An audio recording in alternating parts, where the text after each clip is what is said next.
Well, joining us now here in the studio is Dr. Maria Misra, a historian and expert on India and the British Empire, and Dabinderjit Singh, spokesperson for the Sikh Federation in the United Kingdom. Dr. Misra, should he have apologised? Yes, I think so. I think it's about time the British did start apologising for their empire. I think saying that you feel remorse or that it was a shameful event is not enough. I also think that Cameron has been disingenuous in his deployment of Winston Churchill, who I think is not a very good get-out-of-jail-free card for anyone dealing with India. The truth was that Dyer was regarded in Britain as a hero. He was treated as a hero. He was mildly censured in Parliament for misconduct, but when he died, he was given a full military funeral and he was celebrated at the cenotaph. So, you know, this is an appalling event that has never been properly apologised for. And I'm wondering, you know, how it would be seen by Indians and Sikhs in particular living here in Britain. I slightly differ with Maria in the sense that David Cameron sort of tread a very careful line, not to use the words apology or sorry, but I think many Sikhs living here in the UK, probably born here, actually want to talk about more recent times.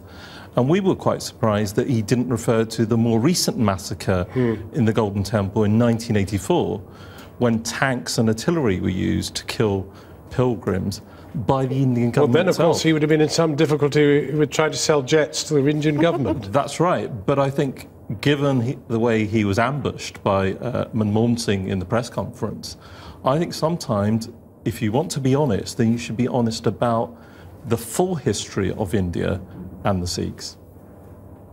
Well, I think that Mr. Singh has an agenda, and that Sikhs across the world and within India are divided. And I think that some Sikhs are unhappy that a full apology wasn't made for this particular event. But it also seems that we're setting different standards for different enemies. I mean, in a sense, you know, the Japanese were asked to apologise for a large number of things, and indeed have done so. Well, I find, you know, Cameron's excuse for not giving a full apology absurd, that he wasn't, that he hadn't been born. It was 40 years before he was born. I mean, he was only 3, you know, when Bloody Sunday took place, but he seems to think that that was okay for him to apologise for that. I think if you're not going to make a full apology, and I think this is how it's being covered in India, it's probably best not to bring it up, because it just gives rise to these kinds of comparisons. One rule for brown people, one rule for white people. A disaster. But there's really another story here, isn't there, which is very germane to Sikhs living here, because, I mean, traditionally, I don't know, I may be wrong, but my sense is that they've tended to vote Labour and the rest of it. And actually, David Cameron would rather like you on board. I think by David Cameron going to the Golden Temple complex, paying his respects, some of the words he used, the language he used, that will go down well with the Sikh community, there's no doubt about it. Whether that will mean they vote Conservative is another issue altogether. Because, like I said, the vast majority of Sikhs in this country were born here or have lived their lives here. Has he had much to do with the Sikh community here, for example? Has he been to see you? He has, over a period of time. When he was in opposition, I remember he hosted an event in Parliament in 2003. He signed various early-day motions on the June 1984 massacre and the November 84 anti-Sikh pogrom. But since he's been Prime Minister, we've probably seen less of him. How do you actually read Britain and India yourself as a historian now? We're kind of on the way out in a rather big way, aren't we? Yes, I think we are. I think that probably an apology would help.